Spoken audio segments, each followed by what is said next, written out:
오늘 보면 누가복음 7장 17절에서 20절까지의 말씀을 저희들 함께 한 절씩 교독하겠습니다.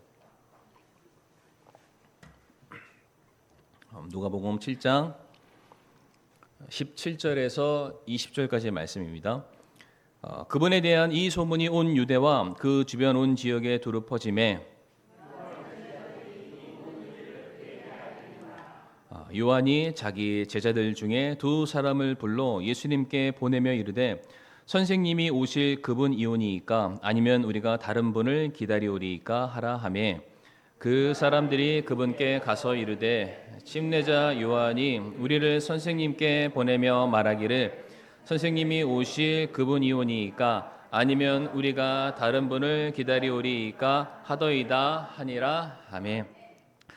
사랑과 은혜가 풍성하신 아버지 하나님, 참 저희들은 연약한 인간인지라 눈에 보이는 것에 의해서 하나님 저희들이 휘둘릴 수밖에 없습니다. 그러나 우리가 보여지는 것에 의해서 살아가는 자들이 아니라 믿음으로 살게 하여 주옵시고 하나님께서 여전히 우리들의 삶에 선하신 일들을 계획하시고 그 일들을 지금도 신실하게 이루어 가시는 분이심을 우리가 믿고 확신 가운데 살아가게 인도하여 주시옵소서. 오늘의 이 귀한 예배가 오늘을 살아온 우리 사랑하는 성도님들에게 굳은 믿음을 더할 수 있는 복된 시간이 되기를 간절히 바라오며 모든 말씀 살아계신 예수님의 이름으로 감사하며 기도를 드립니다. 아멘. 자리에 앉으시겠습니다. 오늘은 누가복음 7장 말씀을 통해서 실족하지 않는 믿음이라는 제목으로 말씀을 나누기를 원하는데요.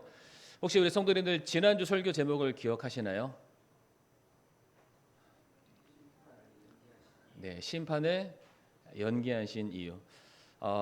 지난주 설교도 그렇고 이번 주 설교도 그렇고 뭔가 설교의 내용이 성도님들을 좀 설득하는 과정인 것 같습니다. 지난주 설교도 아마 기억하시겠지만 우리의 기대와 생각에는 잘못한 사람은 당장 심판받아야 됩니다. 멸망당해야 되고 진멸해야만 하죠. 그러나 그들을 향한 하나님의 계획이 있었기 때문에 심판이 늦어질 수밖에 없구나, 연기되는구나. 그러나 하나님이 그들의 죄를 용인하시는 것은 절대로 아니다. 다 기억하고 계시고 반드시 심판하실 것이다. 하나님의 때가 있다.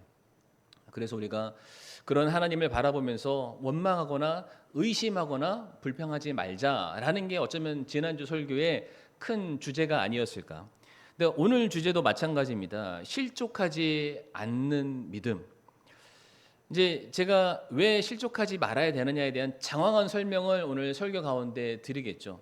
그런데 오늘 이 설교를 제가 준비를 다 했는데 앞에서 갑자기 찬양대에서 나가세 나가세 나가세, 군인의 자세를 한번 생각해 봤습니다.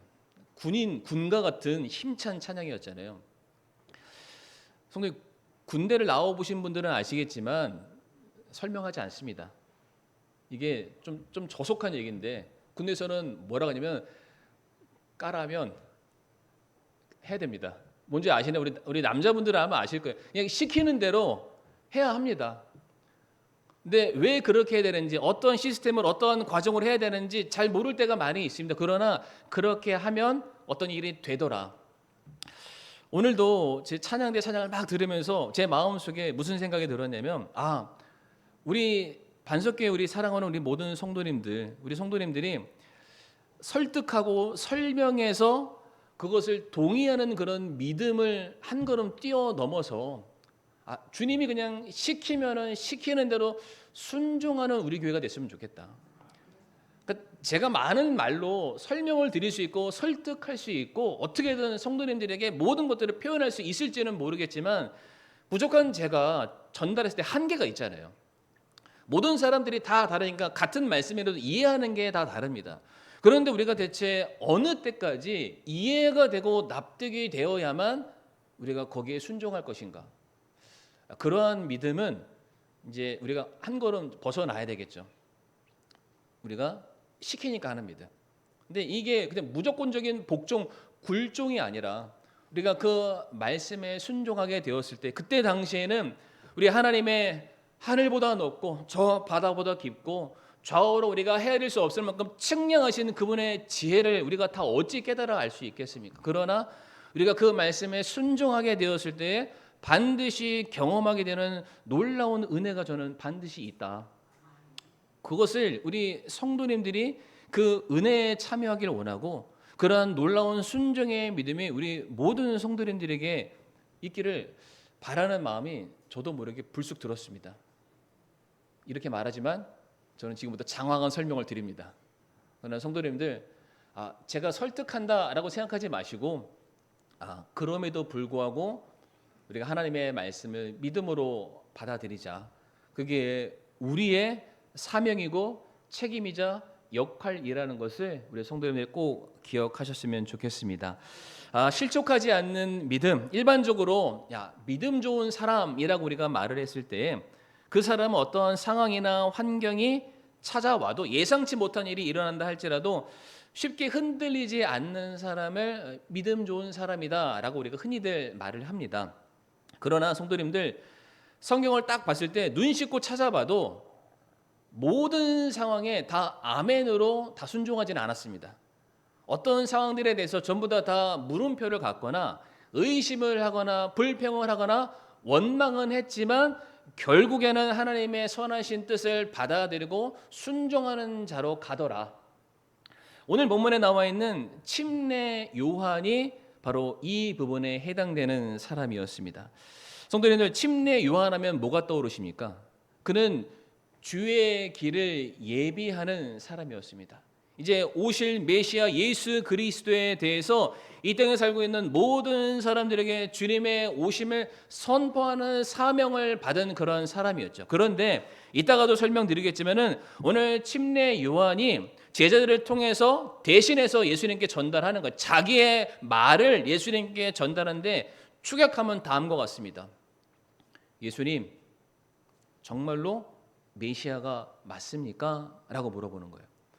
너무 놀라서 너무 기뻐서 확신이 드는 상태에서 물어봤던 것이 아니라 내가 처한 상황과 형편을 바라봤을 때 내가 기대하던 메시아의 모습은 나를 이 모양 이런 형식으로 두지 않으실 분이실 텐데 주님이 오셨음에도 불구하고 왜 나는 똑같은 삶을 살아갈까라는 측면에서 정말로 당신이 메시아가 맞습니까? 라고 질문을 한다라는 것이죠. 그런데 성도님들, 너무나도 감사한 것은 그런 침례 요한의 질문에 예수님이 이렇게 말씀을 하십니다.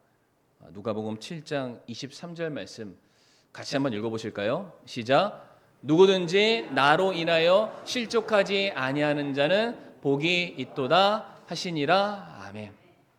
예수님이 뭐라고 말씀하시냐면 실족하지 마, 실망하지 마, 의심하지 마. 네가 나를 믿으면 나도 너에게 그 믿음에 합당한 일들을 행하겠다. 지금 그 말씀을 우리에게 주고 계시다라는 것이죠. 그래서 오늘 말씀을 통해서 왜 침례 요한이 예수님의 길을 준비했음에도 불구하고 왜 그가 실망하게 됐을까? 그리고 우리가 어떻게 해야 이 실망이 아닌 분명한 믿음과 확신으로 신앙생활을 할 수 있을까? 우리 성도님과 이 정의된 시간에 함께 말씀을 좀 나누도록 할 텐데요. 먼저 오늘 본문 17절과 18절 말씀을 한번 띄워주시면 이제 예수님께서 오셨습니다. 오셔서 공생의 사역을 본격적으로 이제 활동하시게 되죠. 예수님이 가는 곳곳마다 복음이 선포됐고요. 복음이 선포됨과 동시에 수많은 사람들에게 놀라운 이적을 예수님께서 행하시게 됩니다. 그래서 예수님에 대한 소문이 두루 퍼진 그런 상황 가운데 침례 요한의 제자들이 그 소문에 대한 모든 내용을 자기의 스승인 침례 요한에게 전달하게 됩니다. 설교 제목 화면 한 사람이 감옥 안에 갇혀 있는 모습을 보셨을 텐데 본문의 상황이 침례 요한은 지금 감옥에 있는 상황이죠. 밖에서 어떠한 일이 일어나는지 전혀 알지 못하는 누군가 나에게 전해줘야만 알 수 있는 상황인데 제자들이 때마다 찾아서 했던 얘기가 뭐냐면 예수님이라는 분이 오셨는데 그분이 말씀을 전하시고 어떠한 일들을 행하시면은 죽은 자가 살아나고 저는 자가 걷기 시작하고 눈이 감긴 자가 띄어지는 엄청난 역사가 일어나고 있습니다. 마치 제자들이 흥분된 마음으로 그 소식을 그의 스승에게 지금 전달하고 있는 것이죠. 자, 그런데 이러한 이야기들을 하고 있는 상황인데 19절 말씀 한번 띄워주세요. 요한이 자기 제자들 중에 두 사람을 불러 예수님께 보내며 이르되, 이제 자기가 하고 싶은 말을 제자들에게 지금 전달하는 거죠. 선생님이 오실 그분이 오니까 아니면 우리가 다른 분을 기다리오리이까. 이게 지금 예수님을 메시아로 인정한다라는 거예요? 인정하지 못한다라는 건가요? 무슨 일이 일어나는 건 사실인데 아직까지 침례 요한에게 분명한 확신이 없으니까 정말 당신이 그분 맞습니까? 메시아 맞습니까? 아직 내가 봤을 때는 확신이 없는데 혹시나 제가 다른 분을 기다려야만 합니까? 예수님에 대한 모든 소문을 들었지만 아직까지 침례 요한의 마음에는 물음표가 남아 있었다라는 것을 우리가 알 수가 있죠. 앞에도 말씀드렸지만은 지금 침례 요한은 예수님에 대해서 무엇인가 의심하고 불평하고 원망하는 말을 했는데 그 이유가 뭐냐면 침례 요한이 생각했던 메시아가 이 땅에 오게 되었을 때 내 인생 가운데 찾아오시게 되었을 때에 내 삶에 일어나게 될 기대가 너무나도 달랐기 때문이에요. 그분이 오시면 내가 기대했던 바들이 있어요. 누군가 나에게 찾아왔을 때 우리가 무엇인가를 상상하고 기대하는 것처럼 침례 요한의 경우에는 예수님이 오시면 그분의 이름이 그냥 예수님이 아니라 그분이 메시아이시고 기름 부음 받은 자이시고 그리스도이시고 하나님의 아들이시고 우리를 다스리고 통치하실 우리의 만왕의 왕 되신 분이시기 때문에 그분이 오시면 반드시 엄청난 일들이 일어나게 될 것이다. 그 기대가 있었어요. 그래서 침례 요한이 제자들에게 어떤 메시지를 계속 가르쳤겠죠. 그분이 오실 거야. 그분이 오시면 이런 일들이 일어날 거야. 성도님들, 누가복음 7장 25절 말씀 한번 보실까요? 예수님이 침례 요한의 제자들에게 하시는 말씀이에요. 뭐라고 얘기하시냐면 그러나 너희가 무엇을 보려고 나갔느냐? 부드러운 옷을 입은 사람이냐? 보라, 화려하게 차려입고 호화롭게 사는 자들은 왕들의 뜰에 있느니라. 침례 요한의 제자들이 예수님을 찾아갔습니다. 예수님이 하시는 사역을 봤습니다. 봤음에도 불구하고 그들에게도 뭐가 있는 거예요? 뭔가 물음표가 있는 거예요. 아니 이분이 메시아라고 말하는데 그런데 그분의 행색을 보니까 하는 일들을 보니까 그분 곁에 몰려있는 사람들을 보니까 이거는 사람답지 않은 사람들만 모여 있는 거예요. 만왕의 왕으로 오셨다면은 만국이 그분의 발 앞에 모여서 그분을 존귀하게 높여드리고 예를 들어서 물건도 바치고 모든 것들을 높여주는 그런 일들이 있어야 되는데 한결같이 못 살고 가난하고 병들고 사람들에게 인간 취급받지 못하는 사람들만 주변에 있는 거예요.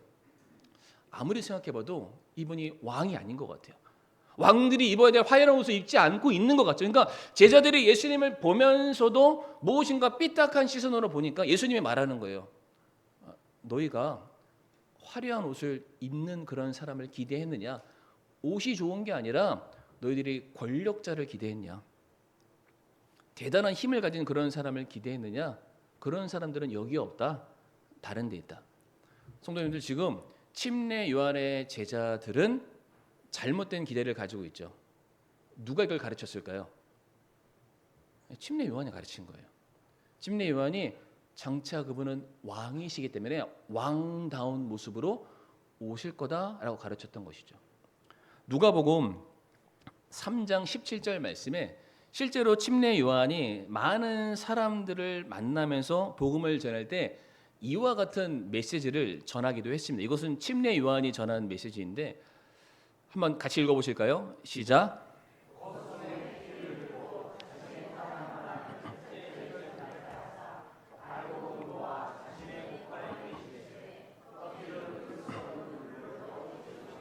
아멘. 지금 예수님께서 오시면 메시아가 오시면 그분이 이런 일을 할 것이다 라는 그런 내용인데 알곡은 뭐냐면 귀중한 거잖아요. 하나님의 백성들을 말합니다. 메시아가 오면은 자기의 백성들을 자기의 품 안으로 모으는 구원의 역사를 이루실 것이다. 그러면서 반대적으로는 껍질들은 누구를 말하는 거? 의미 없고 가치 없는 대상들, 곧 악인들을 향한 심판을 말합니다. 1차적으로는 그때 당시에 이스라엘을 점령했었던 로마를 말하는 것이고요. 로마를 위시하는 모든 악의 세력들을 말하는데, 그 모든 사람들을 메시아가 오면은 심판할 것이다. 의인은 구원받게 될 것이요 악인은 심판받게 될 것이다. 그래서 침례 요한이 가는 곳곳마다 제일 처음에 했던 메시지가 뭐였냐면은 회개하라라고 말했습니다. 회개하라. 예수님도 그 말씀하셨지만 회개하라, 회개하라. 그 얘기를 했던 거예요. 그러니까 이게 무슨 얘기냐면은, 야 너희들 조금만 기다려. 조금만 기다려. 메시아가 오실 거야. 왕이 오실 거야. 내가 모시는 상관이 올 건데 그때 되면 너희들 다 죽었어. 그분이 너희들 심판하실 거야. 마치 그 사람들을 경고하는 듯한 그런 모습으로 침례자 요한이 그렇게 살았던 거예요. 그랬는데 침례자 요한은 지금 어디에 있습니까? 감옥 안에 갇혀 있어요. 메시아가 오셨는데 감옥 안에 갇혀 있는 거예요. 메시아가 오셨는데 나를 건져 주셔야 되는데 내 상황과 내 형편은 여전히 핍박받는 어두운 지하 동굴 가운데 갇혀서 내일을 소망할 수 없는 그런 모습으로 살아가고 있으니까, 오셨음에도 불구하고 내 형편이 똑같으니까 그가 뭐라고 질문하는 거예요? 정말로 당신이 메시아가 맞습니까? 라고 물어봤다라는 것입니다. 성도님들, 좀 분위기가 무거운 것 같습니다. 이 침례 요한의 이 질문이 이 침례 요한에게만 해당될까요? 우리에게도 저는 똑같이 얼마든지 해당될 수 있다라고 저는 그렇게 생각을 하는데요. 많은 사람들이 이렇게 생각합니다. 우리가 기복주의라는 잘못된 신앙관들이 있는데, 이거는 꼭 너무 이렇게 막 맹목적으로 예수 믿으면 잘 되고 이런 것까지는 아니지만은, 대부분의 모든 사람들의 마음 속에는 뭐가 있냐면, 그래도 예수님을 믿으면 잘 돼야 되지 않을까? 예수님을 믿으면 내 삶과 내 형편이 그래도 나아져야 되지 않을까? 예수 믿음으로 말미암아 죄와 사망의 권세에서 우리가 건짐을 받았는데, 이제는 가장 인생의 밑바닥에서 우리가 건져 나왔으니까 이제는 그나마 인간답게 살아가지 않을까라는 모든 소원들이 다 마음속에 있습니다. 그런데 예수님 오셨는데, 예수님 믿었는데 똑같은 내 처절한 현실을 바라보면서 모두가 똑같이 말할 수 있습니다. 저 예수님 믿었는데 진짜 예수님 맞아요? 라고 물어볼 수 있다는 것이죠. 제가 반대되는 걸 한번 여쭤보겠습니다. 아침 1부 예배 때도 그런 얘기를 딱 했더니 다들 막 웃으시더라고요. 만약에 성도님들, 만약에입니다. 만약에 꼭 그렇게 된다라는 게 아니에요. 만약에 성도님들이 이제 다 찬양대원이 되시는 거예요. 근데 찬양을 하는 순간 질병이 떠나는 겁니다. 어깨가 결렸는데 찬양하면 어깨 걸린 게 막 날아가고요. 막 속이 쓰렸는데 막 찬양하면은 막 이 위장병 이런 것들 막 다 낫고, 이러면은 찬양대를 할까요, 안 할까요? 당연히 하죠. 아직 우리 교회는 그런 놀라운 능력은 아직 없지만, 그런 일들이 만약에 일어난다면 시키지 않아도 다 찬양대원 할 겁니다. 만약에 주일학교 교사로 내가 헌신을 했어요. 헌신했더니 하나님께서 너 주일학교 교사로 헌신했으니까 내가 네 자녀의 인생은 책임지 마. 갑자기 아이의 성적이 착착착 올라가고 우리가 좋아하는 스카이대에 들어가고 좋은 직장 취직한다. 이게 보장된다면 주일학교 교사 할까요, 안 할까요? 전부 다 욕심쟁이들. 다 하게 됩니다. 만약에 특별 새벽 기도가 이제 곧 있으면 일어나게 있을 텐데, 그때 와서 했던 기도는 다 응답된다. 새벽 기도 때 이 자리가 차고 넘칠까요, 아닐까요? 그렇게 되기를 소망합니다. 11조하고 감사 헌금하고 특별 헌금 했더니 하나님께서 그 위에 30배, 60배, 100배의 결실로 보상해 줘서 드린 것보다 더 많은 것을 내가 갖게 된다라고 한다면 헌금할까요, 안 할까요? 대출 받아서 합니다. 그러니까 우리가 기대하는 것들은 그런 것들이에요. 이렇게 했으면은 응당 그것에 맞는 합당한 보상이 있기를 바라는 게 우리의 마음이라는 것이죠. 자, 그런데 현실이 어떻습니까? 그리스도 안에 있으면 너희가 새로워진다라고 말씀하셨는데, 예수 그리스도를 믿었음에도 불구하고 예전이랑 나의 모습이 별반 다를 것 없는 똑같은 하루하루의 삶을 살아가고 있습니다. 우리를 구원해 주셨다라고 말씀하고 계시지만은 우리가 살고 있는 현실은 처절한 수렁, 어떠한 절망의 구렁텅이를 똑같이 걸어가는 듯한 그런 느낌을 우리가 받는다라는 것이죠. 우리가 구하면은 다 주신다라고 말씀했지만은 실제로 우리가 구해서 받는 것보다 오히려 내게 있는 것을 하나님께서 빼앗아 가시는 듯한 느낌을 받을 때가 훨씬 더 많이 있고요.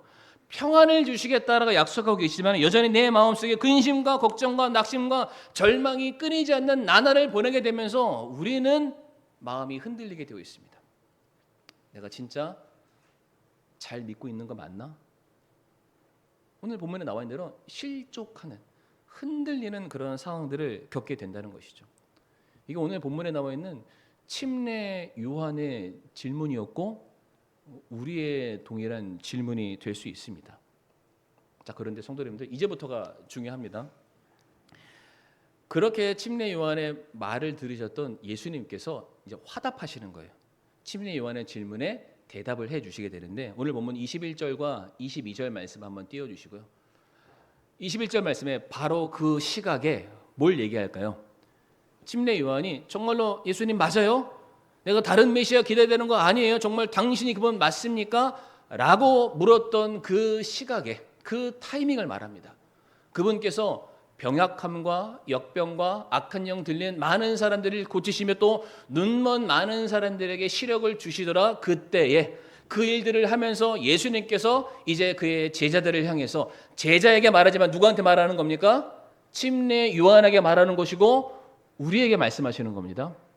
그때 그들에게 이르시되 너희 길로 가서 너희가 보고 들은 것들을 요한에게 고하되 이 뭐냐면은 눈먼 자가 눈을 뜨고 저는 자가 걷고 죽은 자가 살아나고 역병 걸린 자가 회복되는 그 놀라운 일들 이꼴 복음이 선포된다 하라 말씀하세요. 지금 성도님들 침례 요한이 생각하는 복음이 있습니다. 침례 요한이 생각하는 복음은 뭘까요? 내 인생 잘 되고 내가 원하는 것이 성취되고 내 앞날에 창창한 그러한 복음, 즐거운 소식을 그는 기대했고요. 그 동일선상에서 예수님께서 똑같은 복음을 말씀하십니다. 복음. 근데 예수님 말씀하시는 복음은 뭘까요? 죄에서 자유함을 얻게 되는, 죄와 사망의 권세에서 죽어갈 수밖에 없는 한 영혼이 건진받아서 회복되는 놀라운 은혜가 너희들의 삶에 이루어지고 있다. 지금 전혀 다른 두 개의 서로 떨어져 있는 복음에 대한 메시지가 한 자리에서 지금 선포되고 있다는 것이죠. 침례 요한의 기대와 예수님이 말씀하시는 복음에 대한 가치와 내용이 달랐음을 우리에게 지금 말씀하고 계시는 거예요. 그러니까 왜 우리가 실망하게 되는가? 그러니까 우리가 생각하는 예수님으로 말미암아 얻게 되는 복음의 내용과 예수님께서 성경을 통해서 우리에게 가르치시는 복음의 내용이 성도님들 다를 수 있다는 거예요. 특별히 이 시간에 제가 강력하게 말씀드리고 싶은 것이 무엇이냐면 혹여나 이 자리에 그런 분들은 안 계시겠지만 내가 혹시 예수님을 개인의 구주로 영접한 사실이 분명히 있지만 그게 내 죄의 문제, 내 죽음의 문제, 심판의 문제를 해결받기 위해서 내가 그분의 자녀가 되기 위해서 예수님을 영접한 것이 아니라 예수 믿으면 복 받는다고 얘기했고 예수 믿으면 잘 된다고 했고 그분에게 구하면 내 필요를 채워준다고 했으니까 그거나 받아야지 마치 어디 회사에 보험 드는 것 마냥 혹시나 그러한 예수님을 내가 믿으신 분들이 계시다면 그분들은 제가 단호하게 말씀드릴 수 있습니다. 그런 분들은 구원받은 거 아닙니다. 그런 분들은 하나님의 자녀가 될 수가 없습니다. 분명히 죄에 대한 문제, 우리 생명에 대한 문제, 오직 그것만 예수님께서 담당하시기 위해서 이 땅에 오셨다라는 사실을 우리 성도님들 믿음으로 받아들이시길 바라겠습니다. 이 누가복음 7장 21절과 22절 말씀 보게 되면은 이 내용이 이사야 말씀에 정확하게 장차 메시아가 오면은 할 일이다라고 이미 성경이 예언을 하고 있습니다. 이사야 35장 4절에서 6절 말씀인데요. 제가 한번 읽어보겠습니다. 두려워하는 마음을 가진 자들에게 이르기를 마음을 강하게 하라. 두려워하지 말라. 보라, 너희 하나님께서 오셔서 원수를 갚으시리니 곧 하나님께서 보응하시리라. 그분께서 오셔서 너희를 구원하시리라 하라. 그때에 눈먼 자의 눈이 열리고 귀 먹은 자의 귀가 열리며 그때에 다리 저는 자는 사슴같이 뛰고 말 못하는 자의 혀는 노래하리니라고 되어 있어요. 하나님이 다시 오신다고 되어 있잖아요. 하나님이 다시 오신다. 하나님이 이 땅에 인간의 몸이 있고 다시 오시게 되었을 때에 원수들과 싸운다. 1차적으로는 로마일 수 있지만 2차적으로는 그 위에 있는 악의 어둠의 세력이죠. 죄와 사망의 권세를 예수 그리스도께서 대신해서 싸워서 이기신다. 그 결정판이 바로 십자가입니다. 십자가의 사건으로 말미암아 너희를 건져내게 되었을 때에 눈먼 자의 눈이 열리고 저는 자가 걷고. 성도님들, 모든 사람들에게 생긴 질병의 결과는 죽음입니다. 그렇죠? 근데 죽음의 원인을 성경이 뭐라고 말하고 있나요? 죄의 삭시 사망이라고 말하니까 우리가 죽는 이유는 죄 때문이고 그 죄에 대한 결과가 궁극적으로는 죽음이지만 그 죽음에 이르도록 우리를 고통스럽게 만드는 것이 이와 같은 질병들의 모습으로 나타납니다. 질병이 죄에 대한 원인은 아니지만은 성도님들, 그 죽음을 예포하는 모든 것들이 그 죄로 말미암은 것이다. 성경이 우리에게 그렇게 말하고 있습니다. 그런데 그 죄의 짐을 지고 있는 모든 사람들이 예수 그리스도를 만나게 되었을 때에 죄의 짐을 벗어버리게 되더라. 예수님께서 내가 그 일 하러 왔다라고 말씀을 하십니다. 예수님께서 공생의 사역 내내 뭐라고 말씀하셨냐면 인자가 온 것은, 하나님의 아들이 온 것은 잃어버린 자를 찾기 위해서이고 죽어가는 자를 살리기 위해서 오셨다라고 성경에서 반복해서 우리에게 말씀하고 계십니다. 인자가 온 것은 섬김을 받기 위함이 아니다. 많은 사람들 앞에 높은 자리 앞에 앉아가지고 부채질 받고 술 떠준 마시고 이런 것을 위해서 온 것이 아니라 오히려 내가 대속물로 바쳐져서 죽어가는 자를 살리기 위해서 내가 왔다라고 예수님이 말씀하고 계시죠. 계속해서 말씀드리지만은 예수님이 오신 것은 죄 때문에 임하게 될 죽음의 문제를 해결하기 위해서 오셨고요. 예수님이 이 땅에 온 것은 우리가 잃어버리고 살았던 하나님의 창조의 목적을 회복하시기 위해서 오셨고, 예수님께서 이 땅에 오신 것은 감추어져 있었던 하나님의 영광을 이 땅에 살고 있는 모든 사람들에게 선포하시기 위해서 오셨습니다. 그 일을 회복하시기 위해서 오셨고 그 한 모든 일들을 성경 그것이 복음이다라고 말씀하고 계시죠.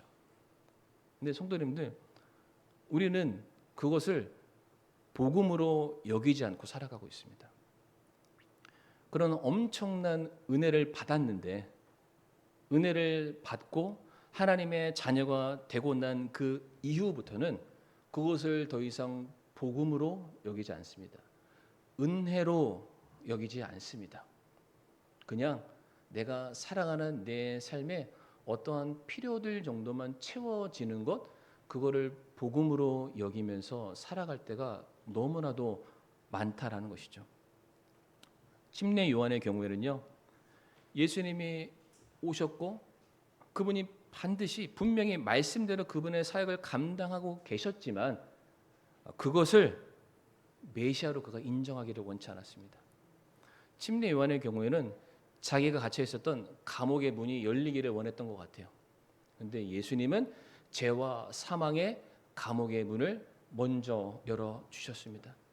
침례 요한은 자기가 그 감옥에서 빠져나오기를 원했겠죠. 그러나 예수님께서는 모든 주님을 믿는 사람들을 사망의 권세에서 해방시키는 일부터 먼저 하셨습니다.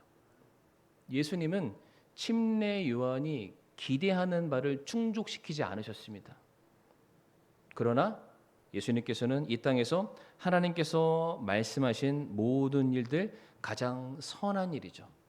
죄인을 구원하는 일, 그리고 그들에게 영생을 주고 하나님의 자녀 되게 하는 그 일들을 위해서 그분은 십자가에 못 박혀 돌아가셨고 3일 만에 부활하사 그분을 믿는 모든 자들에게 하나님의 자녀가 되는 권세를 주셨고 그 놀라운 선물을 우리에게 값 없이 허락해 주셨습니다.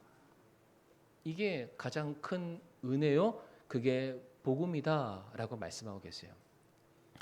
마태복음 16장 26절 말씀 보면은 사람이 만일 온 세상을 얻고도 자기 혼을 잃으면 그에게 무슨 유익이 있느냐. 내가 원하는 대로 모든 부를 다 가질 수 있습니다.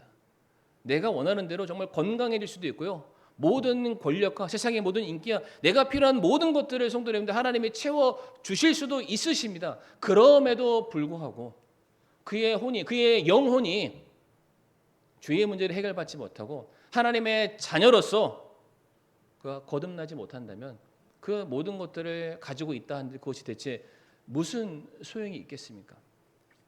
예수님께서는 정말로 그에게 가장 값진 것을 주기 위해서 오셨다.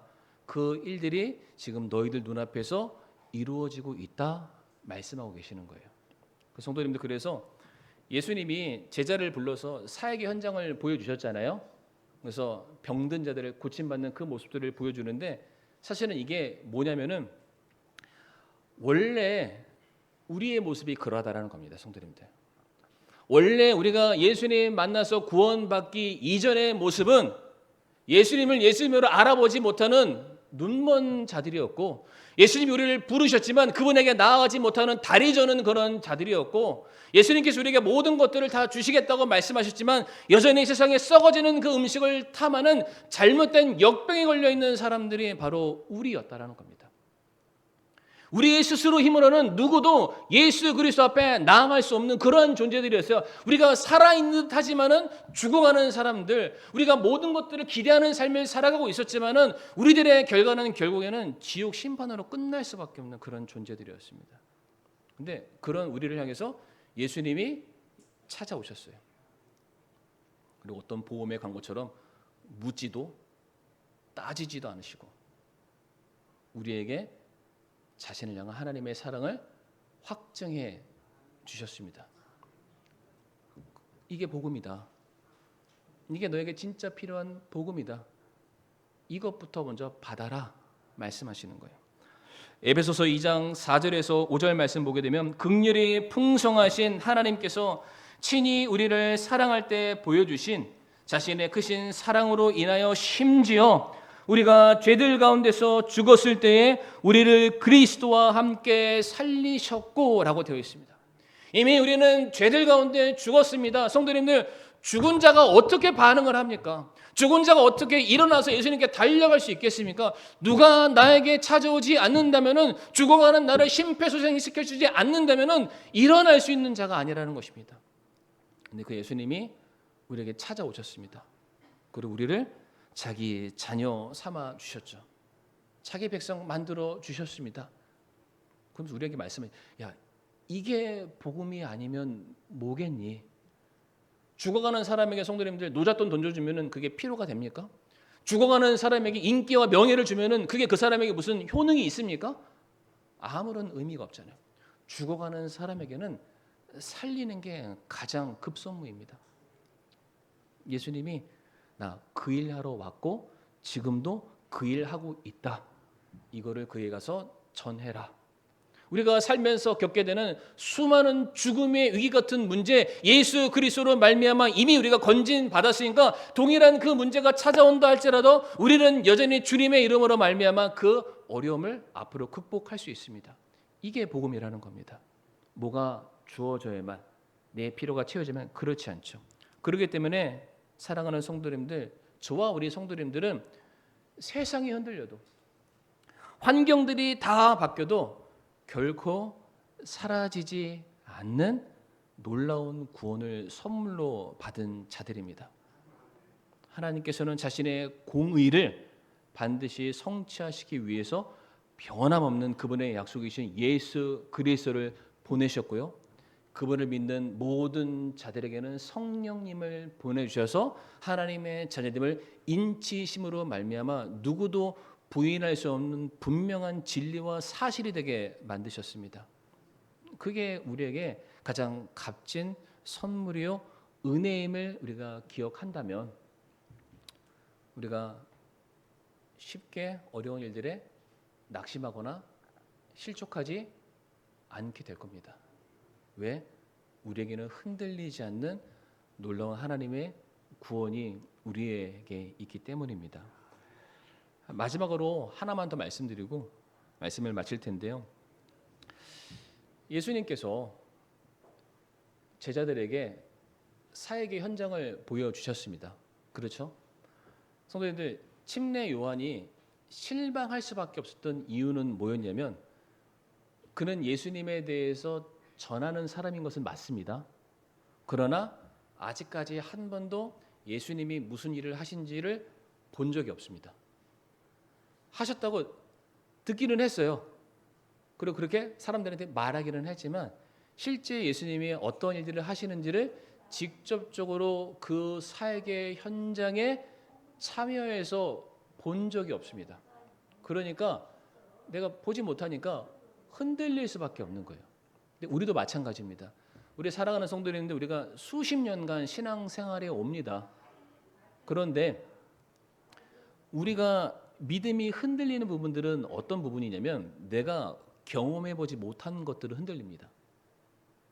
내가 실제로 그 일에 참여해보지 못한 일들에 대해서는 우리가 확신이 없을 수밖에 없습니다. 예를 들어서 기도에서 응답 받으신 일들이 반복적으로 있는 분들은 기도하지 말라고 해도 기도하십니다.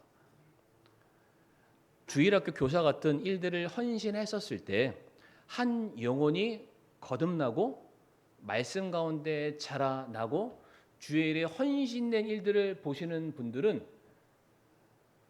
나이가 훨씬 할아버지 할머니가 되어서도 그 일을 하십니다. 왜? 그 일에 대한 기쁨을 경험해 보셨기 때문이죠. 이런 일들 너무 많습니다. 그러니까 실제로 그 일을 해본 사람들은 그 일 가운데 하나님께서 역사하시는 것을 경험했기 때문에 누구도 부인할 수 없는 진리가 되어서 그 자리를 떠나지 않는 사람이 됩니다. 그러한 사람들은 정말로 당신이 메시아가 맞습니까? 이렇게 말하는 사람이 아니라 오늘 찬양처럼 시키면 시키는 대로 나가세 나아가겠습니다. 이사야 6장 말씀이 그게 있잖아요. 주님, 제가 여기 있사오니 나를 보내주시옵소서. 그 순종하는 자가 될 수밖에 없다는 것입니다. 그러한 차원에서 우리 사랑하는 성도님들, 우리가 소극적인 그런 신앙의 모습이 아니라 적극적인 신앙의 모습. 물론 우리가 원하는 대로 모든 것들이 이루어지지 않지만 분명한 것은 하나님은 선하시고 그분은 신실하시며 우리에게 하신 모든 약속들은 반드시 성취된다. 다만 그것이 우리의 생각과 우리가 원하는 때가 아니라 하나님께서 우리에게 작정하신 가장 완벽하고 선하신 그때에 우리에게 주어진다라는 그 믿음을 가지시고 부르심에 아멘으로 순종할 수 있는 저 우리 사랑하는 성도님들이 되시기를 바라겠습니다. 실족하는 믿음이 아니라 담대한 믿음으로 주의 길을 걸어갈 수 있는 우리 모든 반석교회 성도님들이 되기를 바라겠습니다. 이 시간 다 같이 자리에서 일어나셔서요.